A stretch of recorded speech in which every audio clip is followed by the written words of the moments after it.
responsable aussi ci APR parti bi di APR loolu la ñuy fàttaliku ak yeneen xew-xew yu am 27 février at ci wute ñu dellu si.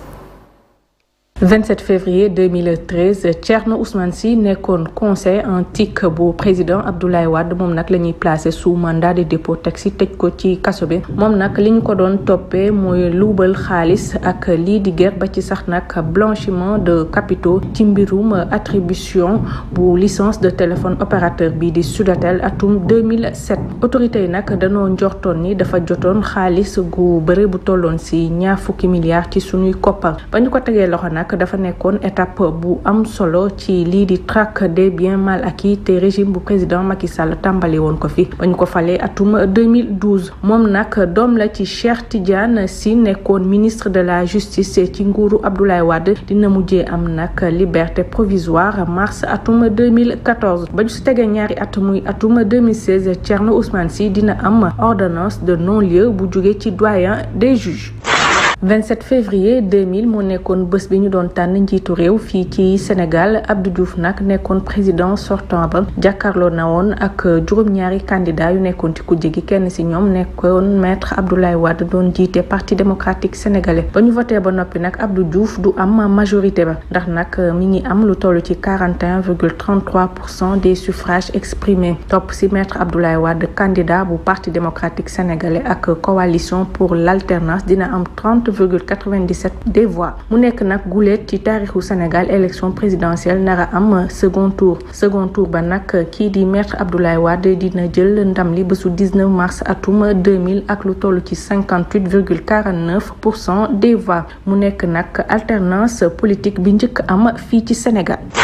27 février 2023 moo nekkoon faatu musicien bi di Ismaël Touré mi ngi génnee àddina Paris bi muy faatu nag mi ngi amoon juróom-ñaar fukki at ak ñett moom nag bokk na ci ñi sos groupe bi di Touré Kunda moom ak frère am yi di Sirou ak Ahmadou ñoom nag ràññee nañu leen loolu ci musique sénégalaise rawatina ak musique africaine ci seen i gën a mag ci àddina bi ndax nag seen i ay way jot nañu cee jaay ay millions d'exemplaires ci àddina bi yépp Ismaël Touré ñi ngi ko denc réew France. 27 février 1953 si le gouverneur Paul Layek nekkoon secrétaire général du gouvernement général de l'Afrique occidentale française doon daloo centre fédéral de la jeunesse et des sports fii ci Ndakaaru centre boobu nag ñu jagleeloon ndaw ñi ak tàggat yaram dina mujjee tudd stade Iba Mar Diop nag moom ab footballeur sénégalais la woon bu faatu woon bésu 6 mai atum 1951 ca Bamako fekkoon ko nag mu doon jouer match Ligue d'AOF àndoon si ak club bi di Union sportive indigène jàkkaarloo woon ak JA de Bamako.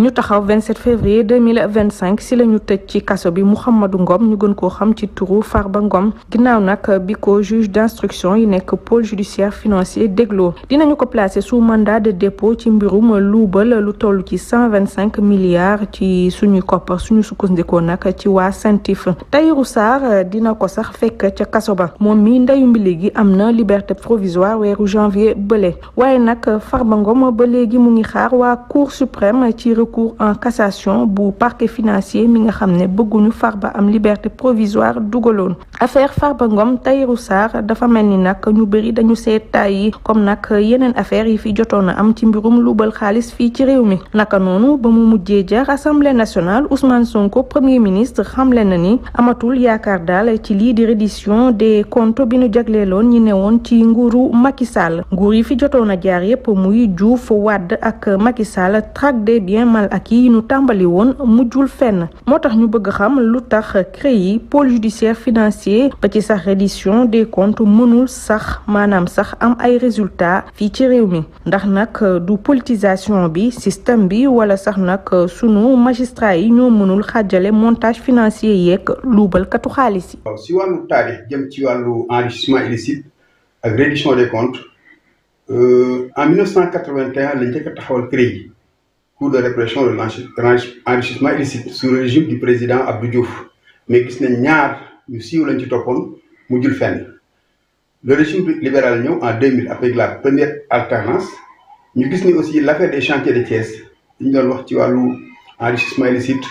ak yu mel noonu ñu ci toppoon tam muy l'ancien premier ministre Idrissa Seck gis nañ fi mu mujjee avec la deuxième alternance sous le président Macky Sall en 2012 moom bi mu ñëwee dafa dajale ay ñooñam ñëpp ne leen bi mu sampee OFNAC mu nekk lu bees ak déclaration de patrimoine mu ni CREI pour ñi fi jógee la OFNAC pour ñun ñii la mais gis nañ boobu tamit liste 25 personnes yi ñu ci cité woon kenn lañ ci toppoon muy Karim Wade mujjul fenn.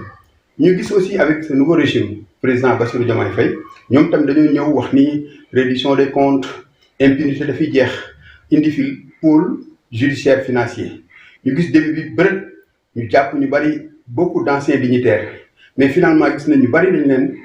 teggil tuuma mel ni Mansour Faye l'ancien ministre gis nañ ko ak ñeneen mais bi ci gën a doy waar mooy le cas de Farba Ngom parce que koo xam dañuy 125 milliards lañ ko doon toppee mujj gi ñu mujjee ci ñaari téléphone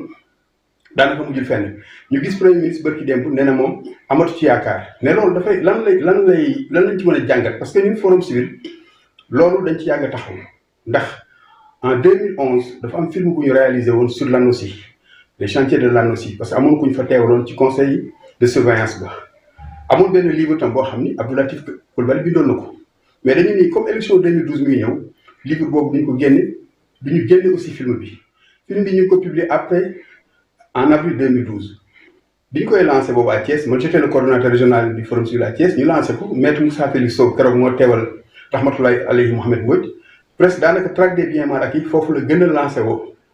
mën naa ne ci bis boobu mais liñ ci jàpp mooy avec ce nouveau régime ndax di daloon ancien régime rek lañu gis moo leen dal ndax da ngay ñëw toog am ay yéene yu sell mais bëgg a falwaat wala bëgg un second mandat mooy pousser souvent régime yi ñu renier à tous ces principes transhumants yi commencé ñëw nga commencé jël amul système amul anti système da ngay recycler rek moom finalement dafay dem ba tous ces principes dafay nekk à volume maanaam li tubaab bi naan la montagne accouche d'une souris. Maintenant par rapport aussi ak magistrature ak justice man dama jàpp ni indépendance de la justice c'est des chimères justice c'est un système comme tout système mais indépendant du juge mën nañ ko wax parce que juge bi dafa waat àqulaay taalaam waat devant la nation et devant Dieu donc magistrat bu ci libre yow la neex mais li ñu gën a gis mooy politique dafay dugal loxoom lool ci ni yoon doxee c'est-à-dire au lieu de mu nekk reddition de comptes finalement c'est des règlements de compte politiques sur des dossiers judiciaires ou des dossiers judiciaires yoo xam day am ay règlements politiques c'est-à-dire su nit ki transhumé moo am impunité mais nit ki nga xam ne tey ji adversaire politique la dafay nekk règlement de compte c'est loolu gis nañu premier ministre déjà moom war na def introspection ndax am na kàddu yu ñu yëkkati woon ci biir campagne bi tëkk woon ku mel ni Farba Ngom ak ñeneen c'est gis nañ li ci mujjee donc dañu jàpp ni pour l'indépendance de la justice il faut que exécutif yi moom séparation nette des pouvoirs ensuite ñu fexe ba bàyyi yoon mu doxal liggéeyam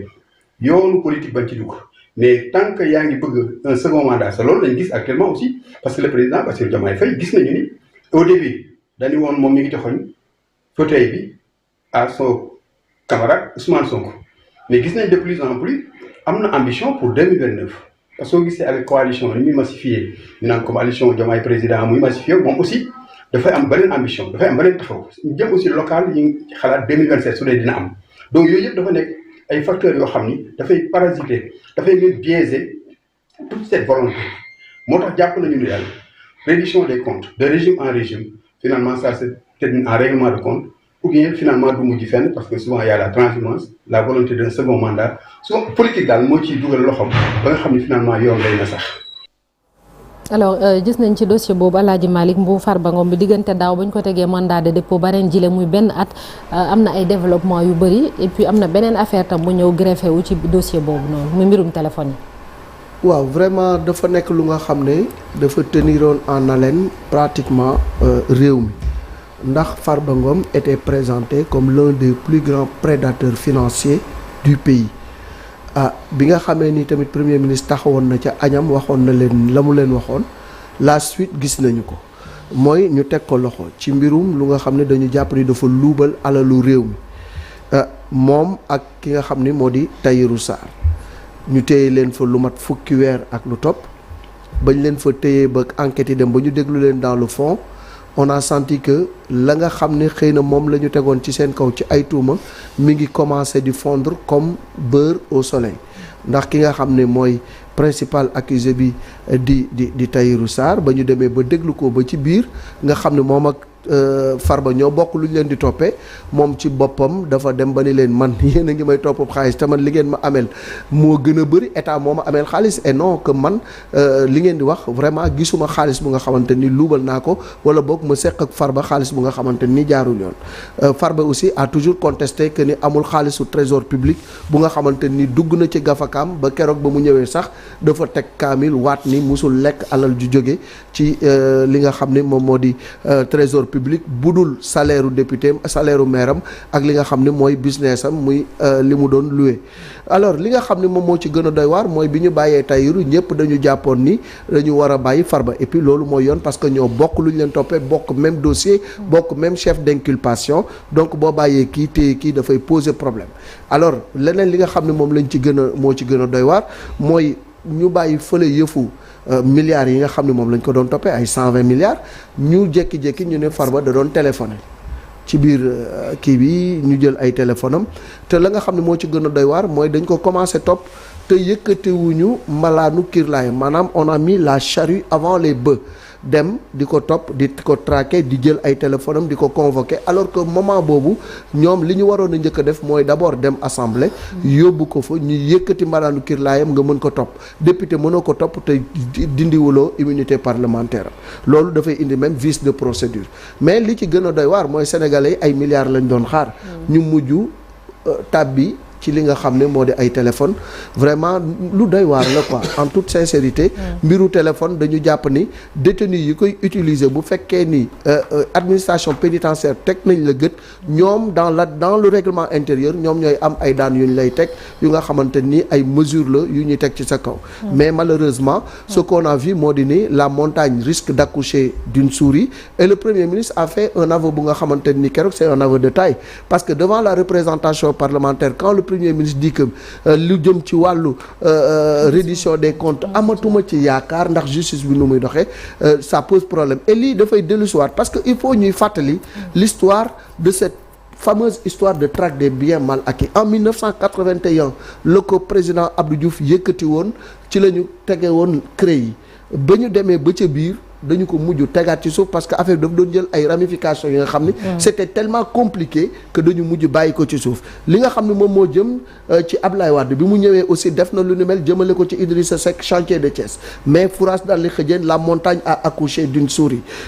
traque des biens mal acquis avec le régime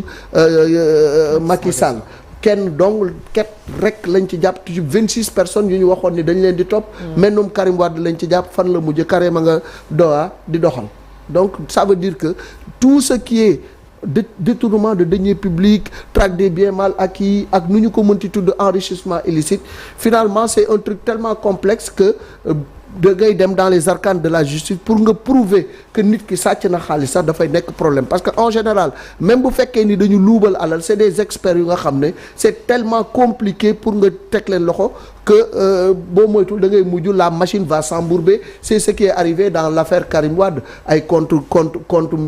fu ne lañ ko wax Monaco fu ne mais ba ñu demee traqué lan la ñu indi fourage daal di xëddeen indi wuñu dara te lii tamit boo moytul fa mu mujjee woon rek lay mujjee parce que ñi ci jàppoon ñëpp ñi ngi leen di bàyyi kenn par kenn Moustapha Diop moo ci des te il a émis de sérieuses contestations yu nga xam ne bu ñu muytuwul moom tamit dina ñibbiwaat këram. Merci beaucoup merci Alhaji Malick ñu jàll léegi ci focus politique bu aljuma ji.